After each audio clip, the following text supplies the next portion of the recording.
नमस्कार दोस्तों, मैं रमेश यादव। स्वागत है आप सभी का आपके अपने YouTube चैनल डियर महोदय में। पिछले क्लास में हम लोग देखे थे क्लास 3 में कि टारगेट फिजिक्स जो लिया गया है 700 प्लस क्वेश्चन का, जो कि हमेशा क्वेश्चन यहाँ से एग्जाम में देखने को मिलता है, तो वो हम लोग 120 तक कवर कर चुके थे। आज हम लोग आगे बढ़ाते हुए पार्ट 4 वीडियो ये है आज का। इसमें हम लोग आज 121 से आगे चलेंगे। तो चलिए, आप लोग का एक क्वेश्चन यहाँ दिखेगा, आप लोग आंसर देते जाइएगा और देखिए कितना सही होता है। तो चलिए शुरू करते हैं। चलिए देखिए, 121 नंबर क्वेश्चन आपके पास आ गया होगा स्क्रीन के पास। 121 में क्वेश्चन बोला जाता है डेसिबल क्या है। तो डेसिबल क्या है?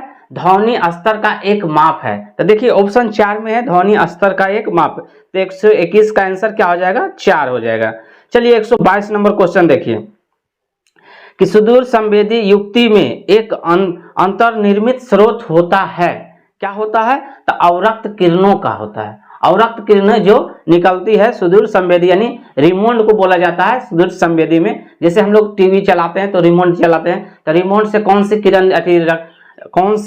किरण निकलती है? तो अवरक्त किरणें निकलती है। तो यही क्वेश्चन है, सुदूर संवेदी, यानी अंग्रेजी में इसको रिमोट बोलते हैं। तो इसका आंसर क्या हो जाएगा? 122 का 4 हो जाएगा। चलिए आइए 123 नंबर क्वेश्चन में आइए कि वायुमंडल में प्रायः गर्मी कहाँ से आती है। अब ये मेरा वायुमंडल जो है, तो इसमें गर्मी कहाँ से आती है सर? प्रायः तो ये सूर्य से आती है। तो यह ऑप्शन देख लीजिए कहाँ है। 1 नंबर में ऑप्शन है सूर्य ताप से आती है। वायुमंडल में गर्मी कहाँ से आती है? तो सूर्य ताप से आती है। चलिए एक आंसर हो गया। चलिए 24 नंबर क्वेश्चन ये देखिए, पिछले क्लास में 2-3 बार आ चुका है। ये देखिए, अगर 2-3 बार आ रहा है तो इसका मतलब आप समझ जाइए ये क्वेश्चन इंपॉर्टेंट है, VVI इंपॉर्टेंट है, कि ये एग्जाम में हमेशा पूछा जा रहा है। क्वेश्चन क्या है कि AC को DC में रूपांतरित करने के लिए किसका प्रयोग किया जाता है? यह प्रयुक्त करने का साधन को क्या कहते हैं? क्वेश्चन है AC को DC में रूपांतरित करने के लिए प्रयुक्त साधन को कहते हैं, क्या कहते हैं? तो उसको कहते हैं अंग्रेजी में रेक्टिफायर, हिंदी में दिष्टकारी या परिशोधन। चलिए यहाँ दिया है ऑप्शन में 2 में दिष्टकारी, तो आंसर आपका क्या हो जाएगा? 124 का 2 दिष्टकारी। चलिए आगे चलिए 125 में आ गया क्वेश्चन कि पराबैंगनी किरणों में ऊर्जा किसकी अपेक्षा अधिक होती है? तो पराबैंगनी किरणों में अवरक्त किरणों की अपेक्षा ऊर्जा अधिक होती है। तो अवरक्त किरणें कितने ऑप्शन में है? तो 1 में। तो 125 का 1 हो जाएगा। चलिए नेक्स्ट क्वेश्चन देखते हैं। पवन की गति को मापने वाला उपकरण है। अब देखिए ये चारों ऑप्शन आपको याद होना चाहिए कि किससे किससे क्या मापा जाता है। तो देखिए फर्स्ट में है ऑप्शन में अल्टीमीटर। देखिए अल्टीमीटर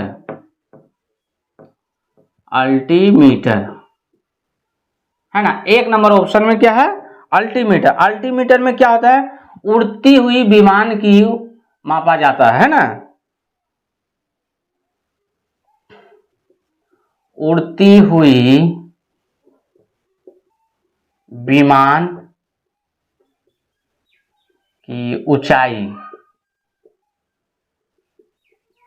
ऊंचाई मापा जाता है। क्या है? अल्टीमीटर से क्या होता है? उड़ती हुई विमान की ऊंचाई मापा जाता है। अब देखिए 2 नंबर ऑप्शन में क्या है? एनीमोमीटर। एनीमोमीटर से क्या होता है? एनीमोमीटर, ये आप लोग नोट्स बनाते जाइएगा, हम आपको बार बार बोल रहे हैं नोट्स बनाते जाइए। इसमें पवन की गति को मापा जाता है। पवन की गति को मापा जाता है। पवन की गति को मापा जाता है।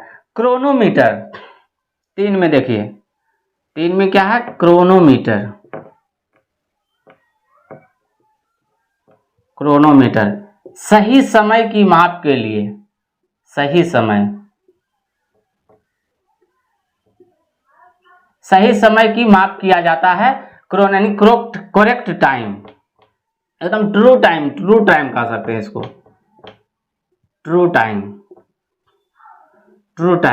क्या है? अब आ जाइए ऑप्शन में, देखिए क्या बोला था कि पवन की गति को मापने वाला उपकरण कौन कौन है? तो देखिए कौन है? तो एनीमोमीटर। आपका आंसर क्या हो जाएगा? 2 हो जाएगा। क्रोनोमीटर, ये एनीमोमीटर। क्रोनोमीटर से क्या मापा जाता है? करेक्ट टाइम मापा जाता है। और अल्टीमीटर से क्या मापा जाता है? उड़ती हुई विमान की ऊंचाई मापा जाता है। चलिए नेक्स्ट, चलिए 127 में आ जाइए। गुरुत्वाकर्षण नियम की परिभाषा किसने दी थी? आपको गुरुत्वाकर्षण नियम का परिभाषा आप लोग को पता होगा, न्यूटन ने दिए थे, तो आंसर क्या हो जाएगा, 1 न्यूटन हो जाएगा। अब देखिए आगे 128 नंबर क्वेश्चन में आ गया कि त्वरित चालक बनाने के लिए प्रयुक्त धातु, त्वरित चालक बनाने के लिए कॉपर का यूज किया जाता है। तो देख लीजिए ऑप्शन कहाँ है, 3 में है, तो 128 का 3 हो जाएगा, कॉपर हो जाएगा। चलिए ठीक है। 129 में देखिए क्वेश्चन बोला जा रहा है, हाइड्रोजन का गुब्बारा ऊपर की ओर मंडराता है। जो हाइड्रोजन गुब्बारा में भरा जाता है तो ऊपर की ओर मंडराता है, तो इसका रीजन क्या है? क्योंकि गुब्बारे का वजन उसके द्वारा विस्थापित वायु के वजन से कम होता है। ऑप्शन 3 में आ जाइए। 129 का आंसर 3 होगा, क्या? गुब्बारे का वजन उसके द्वारा विस्थापित वायु का वजन से कम होता है। चलिए 129 का 3 हो गया। चलिए ठीक है, अब आ जाइए 130 में आ जाइए। ये देखिए बहुत ही इंपॉर्टेंट क्वेश्चन है। क्वेश्चन तो सभी इंपॉर्टेंट है, लेकिन ये ज्यादा बार पूछा जाता है कि आबिंदुकता का दोष दूर करने के लिए निम्नलिखित में से किस लेंस का प्रयोग करना चाहिए? आबिंदुकता दूर करने के लिए कौन सी लेंस प्रयोग करना चाहिए? तो सिलेंडर लेंस का प्रयोग करना चाहिए। अब देखिए ऑप्शन 1 में था सिलेंडर का प्रयोग। चलिए ठीक है। अवतल लेंस का प्रयोग कहाँ किया जाता है? अवतल, आपको ट्रिक भी बताए थे अवतल लेंस का और उत्तल लेंस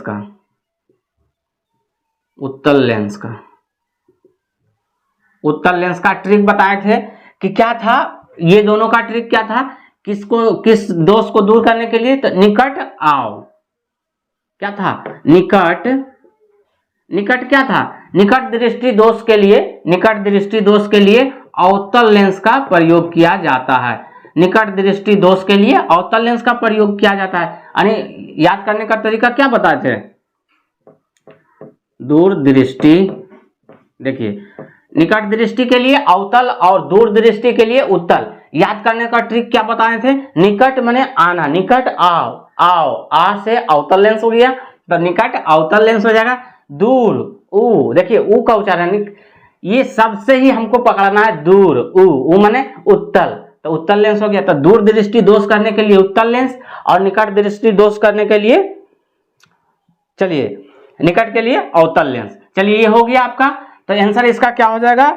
130 का अबिंदुकता दूर करने के लिए तो सिलेंडर का प्रयोग किया जाता है। चलिए 130 हो गया। चलिए और जो भी नोट्स साइड से लिखाते हैं उसको नोट्स बनाते जाइए आप लोग। चलिए 131 में अतिचालक वे तत्व हैं। अब देखिए अतिचालक किसको बोलते हैं? अतिचालक उसी को न बोल सकते हैं जिसमें करंट एकदम ज्यादा से ज्यादा जाए और प्रतिरोध क्या है, एकदम ना के बराबर हो, उसको क्या बोलते हैं? अतिचालक बोलेंगे। अगर प्रतिरोध ज्यादा है तो अतिचालक थोड़ी हो जाएगा, तो प्रतिरोधक हो जाएगा। तो अतिचालक उसी बोलते हैं जिसमें करंट सबसे ज्यादा जा हो और प्रतिरोध कम हो। चलिए ऑप्शन देख लेते हैं कहाँ पे है। तो देखिए 2 नंबर ऑप्शन में, जिनका प्रतिरोध बहुत न्यूनतम हो, है ना, तापमान पर लगभग 0 हो जाता है। यानी प्रतिरोध जहां कम हो सबसे ज्यादा, यानी ना के बराबर हो, वहां क्या हो जाएगा? अतिचालक वे तत्व होंगे। तो ऑप्शन क्या हो जाएगा? 131 का 2 हो जाएगा। चलिए आप लोग समझ गए होंगे। चलिए आगे नेक्स्ट देखिए 132 का, किसी लेजर यथा नियॉन लेजर, नाम भी दे दिया गया कि नियॉन लेजर में सभी परमाणु प्रकाश तरंगे उत्सर्जित करते हैं। क्या करते हैं? चलिए एक ही आवृत्ति की, चलिए ठीक है, एक ही आयाम की, ये भी ठीक है, एक ही कला यानी फेज की, ये भी ठीक है। यानी कि ये तीनों काम इसमें नियॉन लेजर में होता है। तो इसका आंसर क्या हो जाएगा? इनमें से सभी, यानी चारों हो जाएगा। तो प्रयुक्त में सभी, तो 132 का 4 हो जाएगा। चलिए आगे देखते हैं 133 नंबर क्वेश्चन, निम्नलिखित में से किसकी उष्माधारिता अधिक होती है? यानी उष्मा जो धारिता होता है उसमें सबसे ज्यादा किस में होती है? तो जल में होती है। तो ऑप्शन देख लीजिए 2 में है। 133 का आंसर 2 हो जाएगा, जल में। चलिए आइए उसी तरह 134 में आ जाइए। यदि किसी स्थान के तापमान में सहसा वृद्धि हो तो अपेक्षित आर्द्रता क्या होगी? अब देखिए तापमान में सहसा वृद्धि यानी धीरे धीरे वृद्धि हो रहा है, तो इसका मतलब क्या है? आर्द्रता कमेगी, क्योंकि तापमान जब बढ़ेगा तो बाष्पीकृत होगा, ज्यादा पानी ज्यादा बाष्पीकृत होगा, तो वहां की मिट्टी क्या है? सूखेगा। तो सूखेगा तो इसका मतलब क्या है? आर्द्रता कमेगा, यानी गीलापन घटेगा और सुखाड़ आ जाएगा वहां पे। तो वही चीज क्वेश्चन यहाँ थोड़ा सा घुरा कर दिया है कि आर्द्रता पूछ दिया, आर्द्रता क्या होगा, आर्द्रता ऑटोमेटिक है कि कमेगी, तो घटेगी कहाँ, आंसर है आपके पास। देखिए 134 का 2 नंबर होगा, आर्द्रता घटेगी, तो आंसर हो गया 2। चलिए 135 में आ जाइए। रेडियो प्रसारण के संदर्भ में एएम का पूरा रूप यानी फुल फॉर्म पूछा गया है। एएम का फुल फॉर्म क्या होगा, तो एम्पलीट्यूड मॉड्यूलेशन होगा। ऑप्शन 4 नंबर में एम्पलीट्यूड मॉड्यूलेशन होगा, मूवमेंट नहीं होगा। 135 का 4 हो गया। चलिए 136 में आइए। पीले रंग का पूरक रंग कौन सा है। अब देखिए पूरक रंग कॉम्प्लीमेंट्री कलर हम लोग ने एक क्लास लिए हैं, उसमें बताए हैं। चलिए यहाँ पर भी हम थोड़ा सा क्लास दिखा देते हैं कि कॉम्प्लीमेंट्री रंग किसको कहते हैं। कॉम्प्लीमेंट्री कलर उसको कहते हैं जिन रंगों को मिलाने से सफेद रंग प्राप्त हो, उसे कॉम्प्लीमेंट्री यानी पूरक रंग कहते हैं। अब देखिए, जैसे देखिए फिगर के द्वारा हमने इसका क्लास एक ले चुके हैं, आप प्लेलिस्ट में जाकर देख लीजिए। बार बार हम बोल रहे हैं कि क्लास में एक पूरा वीडियो बना हुआ है, प्लेलिस्ट में जाकर आप देख सकते हैं। देखिए यहाँ पे हम ले लिए लाल ले लिए, यहाँ हरा ले लिए, ये हरा हो गया और ये नीला हो गया। लाल हरा नीला आपको पता होना चाहिए, ये प्राथमिक कलर है। क्या है, प्राइमरी कलर। प्राथमिक कलर ये है लाल हरा और नीला। अब इन तीनों को अगर मिलाते हैं, इस तीनों को मिलाते हैं लाल हरा नीला को, तो सफेद बनता है, सफेद कलर प्राप्त होता है। क्या होता है, सफेद रंग प्राप्त होता है। अब देखिए अगर लाल और हरा को मिलाते हैं, लाल और हरा को मिलाते हैं तो ये पीला प्राप्त होगा। लाल और हरा को मिलाते हैं तो पीला प्राप्त होता है, को मिलाने से पीला बनता है। और हरा और नीला को मिलाने से सियान बनता है। सियान को क्या बोलते हैं, पीकॉक नीला बोलते हैं। चलिए पीकॉक नीला बोलते हैं, पीकॉक नीला। अब देखिए लाल और नीला को मिलाने से क्या बनता है, तो ये मैजेंटा बनता है, मैजेंटा बनता है। अब देखिए हमने क्या बोला था कि पूरक रंग किसको कहते हैं, जब किसी रंग को मिलाने से सफेद रंग हमको प्राप्त हो जाता है, उसे कॉम्प्लीमेंट्री कलर या सफेद ये पूरक रंग कहते हैं। तब देखिए क्वेश्चन में बोला गया था कि पीले रंग का पूरक रंग कौन होगा।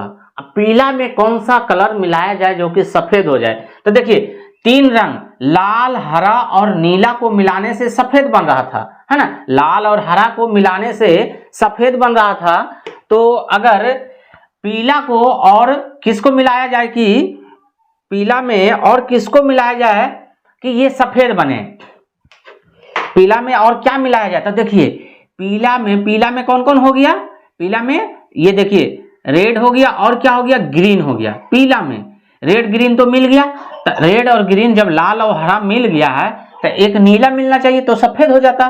तो पीला के साथ अगर नीला को मिला दिया जाता है, पीला के साथ नीला को मिला दिया जाता है तो सफेद हमको प्राप्त हो जाएगा ना।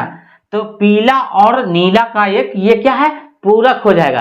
पीला और नीला एक पूरक हो जाएगा। उसी तरह मैजेंटा और हरा को मिलाएंगे तो ये भी सफेद कलर देगा और ये पूरक बन जाएगा। और इसी तरह लाल और सियान को भी मिलाएंगे तो ये सफेद बन जाएगा। तो इसका मतलब क्या है, इस तरह इसे भी मिलाएंगे तो ये सफेद देगा, और ये हरा और मैजेंटा को भी मिलाएंगे तो ये सफेद देगा। तो अगर इससे क्वेश्चन आज पूछ दिया गया है कि पीला का पूरक कौन होगा, तो नीला होगा। मैजेंटा का अगर पूछ देगा तो मैजेंटा का पूरक कौन हो जाएगा, ये हरा वाला हो जाएगा। अगर पीकॉक नीला का पूछ देता, सियान का पूछ देता कि इसका पूरक कौन सा हो जाएगा, तो सियान का लाल हो जाएगा। इसी तरह आगे मैंने वीडियो में बना चुके हैं और बता चुके हैं, तो आप वहां जाकर वीडियो देख लीजिएगा। कलर से रिलेटेड कोई भी क्वेश्चन आएगा तो आपको नहीं छूटेगा। और ये देखिए आपको इमेज बन चुका होगा, आपको दिमाग में कि इमेज बन गया है कि अच्छा यहाँ से लाल हरा नीला ये प्राइमरी कलर हो गया। ये जो हो गया ये तीनों लाल हरा नीला जो त्रिभुज के तीनों शीर्ष पर दिया गया है, ये क्या है, प्राइमरी कलर है। प्राइमरी कलर यानी कि प्राथमिक कलर है। और प्राइमरी कलर को मिलाने से जो कलर बना है उसको द्वितीयक कलर बोलते हैं। द्वितीयक कलर कौन कौन हो गया, पीला हो गया, सियान हो गया, जो सर्किल के मध्य भाग में ये जैसे पीला हो गया, नीला हो गया, मैजेंटा, ये क्या है, द्वितीयक कलर हो गया। और तृतीयक या पूरक कलर कॉम्प्लीमेंट्री अंग्रेजी में बोलते हैं। कॉम्प्लीमेंट्री उसी को बोलते हैं जहां पे सफेद प्राप्त हो जाए, किसी भी रंग को मिलाने से अगर सफेद प्राप्त हो रहा है तो वो आपका पूरक रंग है। तब यही क्वेश्चन था आपके पास, क्या था क्वेश्चन 136 का क्वेश्चन क्या था कि पीले रंग का पूरक रंग कौन सा है, तब पीला का कौन सा हो जाएगा, नीला हो जाएगा। पीला का सफेद बनाएगा कौन, नीला मिलकर सफेद बना देगा, तो ये आपका हो गया पूरक रंग। तो चलिए 136 का आंसर आप लोग समझ गए होंगे और ये वीडियो पॉज करके आप लोग लिख लीजिए। चलिए आगे अब चलते हैं नेक्स्ट क्वेश्चन की ओर। चलिए ठीक है, आप लोग समझ गए होंगे। चलिए नेक्स्ट क्वेश्चन की ओर 137 में आ जाइए। 137 में बोला जा रहा है कपड़े को धोते समय हम नील का प्रयोग करते हैं। अब देखिए ये साइंटिफिक व्यू क्या है, हम लोग तो ऐसे धोते हैं तो कपड़े में नील डालते हैं थोड़ा चमक आवे, इसलिए या तो कोई दाग उग है तो वो झप जाए यानी कि दिखे ना, इसलिए हम लोग नीला रंग का यूज करते हैं। लेकिन मेनली रूप से साइंटिफिक व्यू से क्यों किया जाता है, तो इसका आंसर यही होगा सही वर्ण संयोजन के कारण। आंसर क्या हो जाएगा 137 का 2 हो जाएगा। चलिए 137 तक हम लोगों ने देख लिया। अब आ जाइए 138 नंबर क्वेश्चन में आइए। 138 में बोला जा रहा है कि घड़ी के स्प्रिंग में भंडारित ऊर्जा कौन सी ऊर्जा रहती है, तो इसमें अस्थितिज ऊर्जा रहती है। अस्थितिज ऊर्जा देखते हैं घड़ी में, पुराने वाले घड़ी में देखते थे निकाल के उसके बाद गति में लाते थे, यानी चार्ज करते थे, घुराते थे, गति में लाते थे, तो फिर उसे वो चार्जिंग समझ लीजिए वो चार्ज होता था। तो क्या है घड़ी में कौन सा स्प्रिंग में कौन सा ऊर्जा रहती है, तो अस्थितिज ऊर्जा होती है। ऑप्शन देख लीजिए 138 का 2 नंबर है। चलिए ठीक है 139 नंबर क्वेश्चन देख लीजिए। आप लोग को क्वेश्चन बनाने में मजा आता होगा जब आप लोग सही से आंसर पढ़ाई करते होंगे, स्टडी कर रहे हैं, और यहाँ तक जहां तक होता है हम शॉर्ट में बहुत सारे नोट्स के बारे में बताते हैं, वो आप लोग जरूर लिखिए। चलिए 139 में चले देखते हैं, और हाँ सब्सक्राइब भी कर लीजिए नया है तो। 139 में कक्षा में अंतरिक्ष यान में भारहीनता की अनुभूति के कारण क्या है। अब देखिए कक्षा में अंतरिक्ष यान में भारहीनता की अनुभूति होती है, तो इसका रीजन पूछा गया है। तो रीजन क्या होगा, कक्षा में त्वरण बाहरी गुरुत्वाकर्षण के कारण त्वरण के बराबर हो जाता है। अब देखिए एक्सीलरेशन जिसको बोलते हैं, त्वरण जब बराबर हो जाएगा तो वो आपका क्या है, भार एकदम हीन हो जाएगा, ना के बराबर हो जाएगा। तो आंसर क्या लगेगा 2, 139 का 2। चलिए आगे क्वेश्चन है 140 नंबर क्वेश्चन आ गया है कि थर्म किसका यूनिट है। थर्म मतलब क्या होता है, थर्मो ताप है ना, तो ताप से संबंधित है। तो ताप क्या है, यहाँ पर ऑप्शन देख लीजिए उष्मा, उष्मा का ये यूनिट है थर्म। चलिए 140 का 2 आंसर हो गया। 141 में आ जाइए। न्यूटन का पहला गति नियम संकल्पना देता है। अच्छा न्यूटन का पहला गति नियम को जड़त्व का नियम भी कहते हैं, तो यही तो पूछ रहा है कि न्यूटन का पहला गति नियम संकल्पना देता है, यानी जड़त्व की संकल्पना देती है। तो ऑप्शन क्या हो जाएगा 141 का 4 हो जाएगा। चलिए नेक्स्ट क्वेश्चन में आ जाइए। आप लोग एकदम धड़ल्ले से क्वेश्चन का आंसर देते जाइए अपने कॉपी के अंदर में, उसके बाद आप लोग मिलाइएगा कि कितना हम लोग का सही हो रहा है। चलिए 142 में आ जाइए। सूर्य की किरणें किस प्रक्रिया द्वारा पृथ्वी पर पहुंचती है। ये क्वेश्चन देखिए फिर से आ गया है, ये लगभग 3 बार आ चुका है, तो ये समझ लीजिए आपका इंपॉर्टेंट है, इस पर ज्यादा केयर कीजिए आप लोग क्वेश्चन पे। यही होता है VVI, जो बार बार क्वेश्चन अगर एग्जाम में पूछा जा रहा है तो इससे संभावना सबसे ज्यादा बनती है।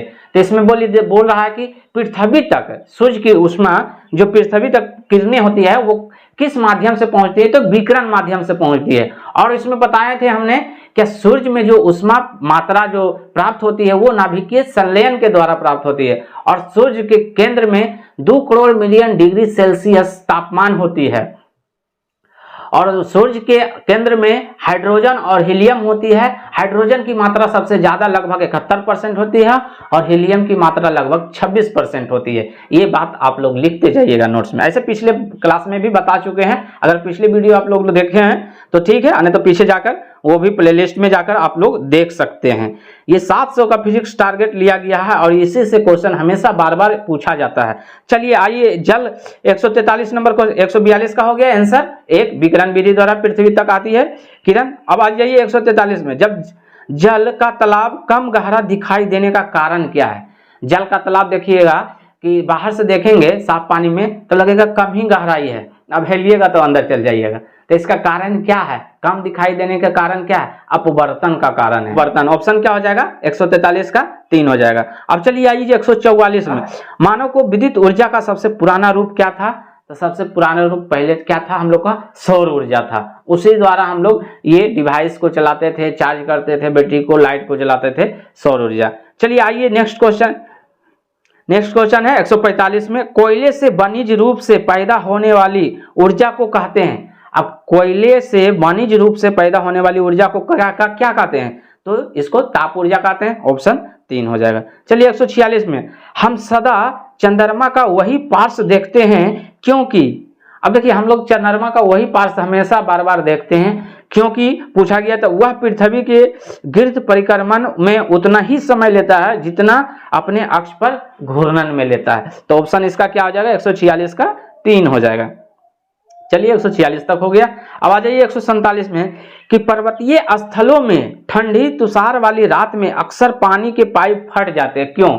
अब देखिए पाइप फट जाते हैं, या तो आप देख लीजिए ठंडा का बोतल, स्प्राइट, कोको कोला आप लोग पीते हैं तो उसमें देखते होंगे जब लिक्विड के मात्रा में रहता है तो देखते होंगे खाली रहता है, ढक्कन के पास ऊपर में थोड़ा सा खाली रहता है। क्यों खाली रहता है, इसीलिए खाली रखा जाता है कि जब फ्रीज में रखा जाए तो वो जब जमता है ना तो वो बढ़ता है, फैलता है, तो इसी कारण उसको खाली रखा जाता है कि ताकि फटे नहीं प्लास्टिक, यानी डिब्बा जो है ½ लीटर का हो या तो 750 ml का जो आता है वो फटे नहीं, इसी कारण खाली रखा जाता है।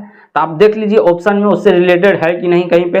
तो चलिए देखिए ऑप्शन 2 में, पाइप के अंदर वाला पानी हिमकृत होकर फैलता है। जी हाँ, हिमकृत यानी बर्फ जमा होता है तो वो फैलता है तो और पाइप फट जाता है। तो यही तो ऑप्शन होगा। 147 का 2 होगा कि बर्फ जमने के बाद वो उसका आयतन जो है बढ़ता है, तो आयतन बढ़ेगा तो जगह रहेगा तो ठीक है, आने तो फिर वो पाइप फट जाएगा। चलिए 147 का 2 हो गया।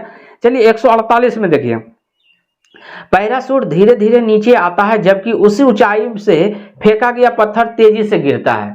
अब देखिए कोई अगर पत्थर है उसको फेंकेंगे तो उसका पृष्ठ क्षेत्रफल पहले देखेंगे कितना है। कोई भी अगर वस्तु ऊपर से गिराएंगे, अगर उसका पृष्ठ क्षेत्रफल ज्यादा है तो वो हवा को ज्यादा रोकेगा, तो हवा को ज्यादा रोकेगा तो धीरे धीरे आएगा। अब छोटा पत्थर फेंकेंगे तो उसका पृष्ठ क्षेत्रफल बहुत कम रहेगा। तो ये सबसे इंपॉर्टेंट बात क्या हो गया कि पृष्ठ क्षेत्रफल पर निर्भर करता है। तो आप चलिए ऑप्शन में देख लीजिए कि पृष्ठ क्षेत्रफल क्या बता रहा है। तो देखिए पृष्ठ क्षेत्रफल पर कहीं बात हुआ, हाँ हो गया बात। ऑप्शन 3 में देखिए, पैराशूट के पृष्ठ का क्षेत्रफल ज्यादा है अतः वायु का प्रतिरोध अधिक होता है। अब सबसे बड़ा पैराशूट यहाँ तक है फैला हुआ, तो वो धीरे धीरे आएगा क्योंकि हवा को रोकता है तो इसीलिए धीरे धीरे आता है नीचे। इसीलिए पैराशूट का यूज करते हैं हवाई जहाज में, या तो जो लोग ऐड करते हैं जो कि जहाज से ऊपर से कूदते हैं तो वो लोग पैराशूट, बड़ा बड़ा पैराशूट रखते हैं ताकि उसको हवा का प्रतिरोध करे और वो धीरे धीरे अस्थिर से सुरक्षित अपने जमीन पे उतर जाए। तो इसका आंसर क्या हो जाएगा, 148 का 3 हो जाएगा। पृष्ठ क्षेत्रफल पर ज्यादा प्रभाव ज्यादा होने के कारण ये हवा का प्रतिरोध करता है। चलिए 148 हो गया। 149 में आ जाइए, आर्द्रता मापने के लिए निम्नलिखित में से किस उपकरण का प्रयोग किया जाता है। आर्द्रता मापने के लिए निम्नलिखित में से किस उपकरण का प्रयोग किया जाता है। अब आइए ऑप्शन के अनुसार, ऑप्शन स्लिंग साइक्रोमीटर का उपयोग आर्द्रता मापने के लिए किया जाता है। अब देखिए अभी भी पिछले क्वेश्चन में बताए थे ऑप्शन में एनीमोमीटर के बारे में। इसका क्या था, पवन की गति को मापा जाता है। और क्या है, डॉक्टरी थर्मामीटर, ये क्या है, ताप को, टेम्परेचर का, जैसे बॉडी का टेम्परेचर है उसको मापने के लिए क्या क्या थर्मामीटर का यूज करते हैं। तो वो ताप हमको बताता है कि 98 डिग्री सेल्सियस है, या फ़ारेनहाइट में पूछेगा तो फ़ारेनहाइट में बताता है। तो इसका आंसर क्या हो जाएगा, स्लिंग साइक्रोमीटर हो जाएगा। 149 का 3 हो जाएगा। चलिए 150 में आ जाइए, कि कारों के हेडलैम्प में प्रयुक्त दर्पण किस प्रकार के होते हैं।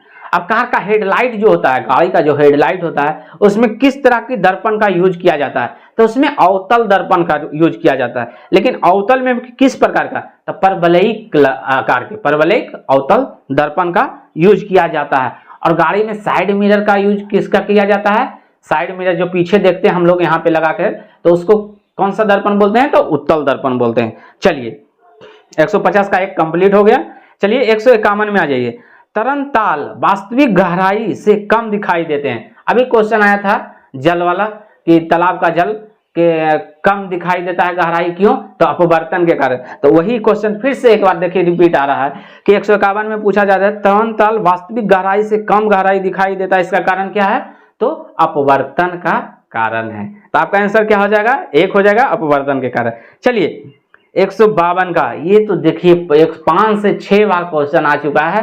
क्या कि प्रत्यावर्ती धारा को दिष्ट धारा में, यानी प्रत्यावर्ती क्या हो गया? एसी, और दिष्ट धारा में क्या हो गया? डीसी, यानी एसी को डीसी में बदला जाता है किसके द्वारा? तो रेक्टिफायर द्वारा, दिष्टकारी द्वारा या परिशोधन द्वारा। तो क्या हो जाएगा? परिशोधक द्वारा। तो ये इसका आंसर क्या हो जाएगा? दिष्टकारी, यानी ऑप्शन 4 हो जाएगा। चलिए 153 में आ जाइए। देखिए जो क्वेश्चन बार बार आ रहा है वो समझ लीजिए कि एग्जाम में अगली बार आने वाला है, वो भी क्वेश्चन बार बार रिपीट हो रहा है। चलिए 153 में क्वेश्चन आ गया है कि निम्नलिखित में से कौन सा सबसे अधिक प्रत्यास्थ है? यानी प्रत्यास्थ मतलब क्या है? जो ज्यादा फैलता है पीटने के बाद, यानी जो प्रत्यास्थ फैलता, यानी फैलना। हाँ, तो ऑप्शन के अनुसार आ जाइए।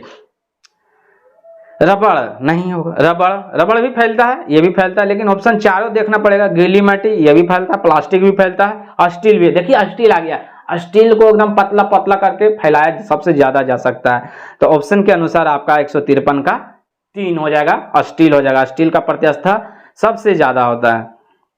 चलिए 154 में क्वेश्चन आ गया कि सूर्य की तेज रोशनी में चल रहा कोई व्यक्ति जब अंधेरे कमरे में प्रवेश करता है तो कुछ क्षण तक उसके स्पष्ट दिखाई नहीं देते हैं, इसका क्या रीजन है?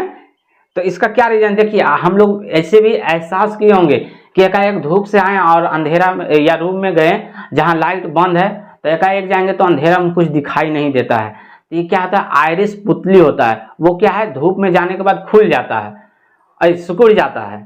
धूप में जाने के बाद वो सिकुड़ जाता है, और जब अंधेरा में आते हैं तो खुलना स्टार्ट करता है, तभी हम लोग को दिखाई देता है। तो वो देख लीजिए कहाँ पे है, तो देख लीजिए यहाँ 4 नंबर ऑप्शन में आइरिस।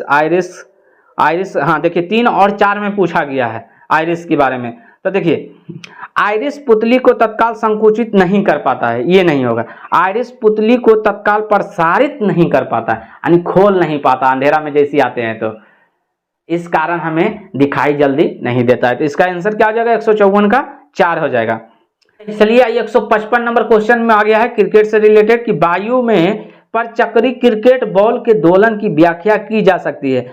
तो वायु की उत्प्लवकता के आधार पर उसकी व्याख्या की जा सकती है। तो आंसर इसका क्या हो जाएगा? 155 का 2 हो जाएगा। चलिए 156 में आ जाइए।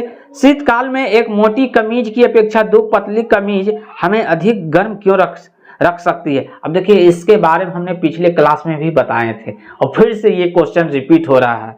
चलिए देख लीजिए, हमने बताया था कि एक कमीज की अपेक्षा 2 कमीज अगर रहेगा तो वो ज्यादा आपको गर्मी देगा। क्यों? क्योंकि जब एक कमीज है और 2 कमीज अगर बन गया तो वो लेयर, वायु का लेयर बना देता है, जो कि बाहर की उष्मा जो भी है अंदर नहीं जाने देगा और अंदर की उष्मा जो है कि बाहर नहीं जाने देती है। यही मेन रीजन है जो कि शरीर को ज्यादा से ज्यादा जो अपना बॉडी गर्मी दिया वो एब्जॉर्ब वहीं पे रखे रहता है। तो देख लीजिए ऑप्शन कहाँ पे है, तो देखिए यहाँ लिखा गया है ऑप्शन 3 में कि 2 कमीज के बीच वायु की परत रोधी माध्यम के रूप में काम करती है। तो आंसर क्या हो जाएगा? 3 हो जाएगा, 156 का 3। चलिए 157 में आ जाइए कि पृथ्वी के वायुमंडल की कौन सी परत रेडियो तरंगों को वापस पृथ्वी के पृष्ठ पर परावर्तित करती है? अब जैसे रेडियो हो गया या रिमोट हो गया या जो भी सैटेलाइट द्वारा चल रहा है, जो भी डिवाइस सैटेलाइट के द्वारा चल रहा है, वो टोटल आपको आयन मंडल से परावर्तित होती है सिग्नल। जितने भी, अगर आयन मंडल नहीं होता तो हम लोग का रिमोट या मोबाइल जो भी है वो या टीवी जो सिग्नल द्वारा चलता है वो नहीं चल पाता। तो आयन मंडल का देन है कि हम लोग का परावर्तित वहां से पहले सिग्नल वहां जाता है, वहां से सिग्नल डायरेक्ट आपके हम लोग के पास आता है, तब हम लोग आपके पास पहुंच रहे हैं, आप लोग हमको देख रहे हैं। तो कहां से? तो आयन मंडल से होता है। तो क्या है आंसर? आयन मंडल। अब इसमें देखिए ऑप्शन दिया गया है समताप मंडल। ये समताप मंडल को 5 भागों में बांटा गया है। वो पिछली वीडियो में हमने बता दिए हैं, वो आप जाकर देख सकते हैं। तो समताप मंडल में एक छोटा सा नोट्स बनाते जाइए। समताप मंडल में वायुयान उड़ता है क्योंकि वहां का टेम्परेचर समान रहता है समताप मंडल में। और समताप मंडल में ही ओजोन परत होती है। क्या? समताप मंडल में ओजोन परत होती है जो कि पराबैंगनी किरणें जो कि सूर्य से आती है तो वो अब्जॉर्ब कर लेती है, यहाँ आने से रोक देती है। अब देखिए मध्य मंडल की खास बात क्या है। ऑप्शन 3 में देखिए मध्य मंडल, तो इसकी खास बात क्या है कि ऊंचाई जाने पे, मध्य मंडल में ऊंचाई जाने पे इसमें तापमान घटता है। मध्य मंडल की बात हो रहा है कि ऊंचाई जैसे जैसे मध्य मंडल में जाएंगे उसका तापमान धीरे धीरे घटता जाता है। चलिए हो गया ये। और एक तो एक्सोस्फीयर बहिर्मंडल हो गया, बाह्य मंडल हो गया, ये 5वां मंडल सबसे ऊपर होता है। चलिए 157 का क्या हो जाएगा, जितना भी सिग्नल से रिलेटेड क्वेश्चन आएगा तो वो आपका आयन मंडल हो जाएगा। चलिए ये 157 क्लियर हो गया, एक हो जाएगा। अब ध्वनि नहीं गुजरती है तो सिंपल सी बात है, सॉलिड लिक्विड गैस में गुजरता है, ये 3 में। और जिसमें नहीं है ऑप्शन तो वो देख लीजिए, निर्वात है, वैक्यूम में कभी ध्वनि नहीं गुजरती है। तो आंसर क्या हो जाएगा आपका 158 का 4 हो जाएगा। चलिए 159 में आ जाइए। 159 में बोला जा रहा है एक फोटो सेल में प्रकाश ऊर्जा को परिवर्तित किया जाता है। अब प्रकाश ऊर्जा को किस में परिवर्तित किया जाता है, तो विद्युत ऊर्जा में किया जाता है। फोटो सेल में यही होता है ना कि प्रकाश ऊर्जा को विद्युत ऊर्जा में चेंज किया जाता है। तो ऑप्शन क्या हो जाएगा आपका 4 हो जाएगा, 159 का 4 हो जाएगा। चलिए 159 तक हो गया। अब आ जाइए 160 तक। 160 का क्वेश्चन है तूफान की भविष्यवाणी की जाती है जब वायुमंडल का दाब। अब देखिए ये क्वेश्चन भी 3 से 4 बार आ चुका है कि वायुमंडल में तूफान की संभावना प्रेडिक्ट किया जाता है कब, जब क्या सहसा, जब वायुमंडल का दाब सहसा कम हो तो तूफान की, एकाएक गिरावट हो तो आंधी तूफान की। तो आंसर क्या हो जाएगा आपका 160 का 3, सहसा अगर गिर रहा है तो तूफान की बात होगा, और एकाएक गिर गया तो आंधी तूफान की। तो 160 का आंसर क्या हो जाएगा आप लोग अपने कमेंट में दीजिए। 160 का आंसर 3 होगा। तो आज का क्लास यहीं तक, फिर मिलते हैं नेक्स्ट वीडियो में। तब तक के लिए जय हिंद और thanks for watching this video. Do subscribe and hit the like.